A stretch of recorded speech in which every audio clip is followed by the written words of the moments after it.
As communities across Myanmar unite in grief, it is also time to unite behind a political solution to end the brutal conflict. And it must include an end to the violence and human rights violations across the country and a pathway for democracy to take root.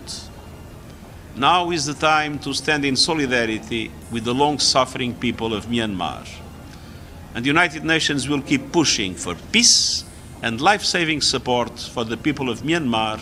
Bagamat nagdeklara ng pansamantalang tigil putukan ang militar at mga armadong grupo para sa relief operations, iniulat ng UN na may higit 60 pag-atake pa ring isinagawa pagkatapos ng lindol.